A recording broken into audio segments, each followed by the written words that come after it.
সেই সমস্ত যে গণহত্যা এই শাসক শ্রেণী চালিয়েছে, এই সমস্ত গণহত্যার প্রকৃতভাবে বিচার করতে হবে এবং এই গণ আন্দোলনে এই যে গণ অভ্যুত্থান বাংলাদেশে ঘটে গেল, এই গণ অভ্যুত্থানে যারা আহত হয়েছেন, এখনো যারা চিকিৎসাধীন অবস্থায় আছেন, তাদের সকলের চিকিৎসা কিন্তু রাষ্ট্রীয় খরচে নিশ্চিত করতে হবে।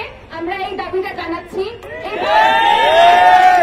এবং আমরা বলতে চাই, এই যে একটা ফ্যাসিবাদের কথা আমরা বলছি, ফ্যাসিস্ট একটা শাসকের কথা বলছি, আমরা জানি যে ফ্যাসিবাদ কোন একটা ব্যক্তি আনে না, কোন একটা দল আনে না।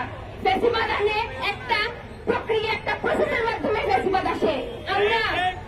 আমরা আমাদের এই ছাত্র সমাজের এই যে সমাবেশ থেকে এই কথাটা বলতে চাই, যেন এই ফ্যাসিবাদী ব্যবস্থার বিরুদ্ধে, এই ফ্যাসিবাদী নিয়মের বিরুদ্ধে আমরা এই ছাত্র সমাজ যে সাথে আপামর ছাত্র জনতা, সমস্ত জনতাকে যেন আমরা আহ্বান জানাচ্ছি যেন এই ফ্যাসিবাদী ব্যবস্থার বিরুদ্ধে সামনের দিনে আমরা আন্দোলনটা চালিয়ে যাই এবং আমাদের এই লড়াইকে যেন জারি রাখি।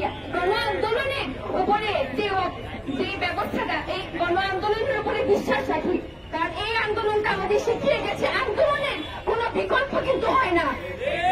কোন রাষ্ট্রীয় শক্তি, সে যত বড়ই শক্তি হোক না কেন, যত বড়ই ফ্যাসিস্ট হোক না কেন, আন্দোলনের মুখে তাকে মাথা নত করতেই হবে। গণ আন্দোলনের শক্তি হচ্ছে আজকে এই আন্দোলনের স্বাধীনতা আমাদের শিখিয়ে গেছে। সুতরাং আমরা এই আন্দোলন থেকে যেন বিশ্বাস না সরে যায়, এই আন্দোলনের মানুষের উপরে মানুষের একতার যেন বিজয় হয়, সেই জায়গা থেকে আমরা বলছি ফ্যাসিবাদের বিরুদ্ধে আমরা ঐক্যবদ্ধ আন্দোলন যেন চালিয়ে রাখি, সেটাই আমার কথা।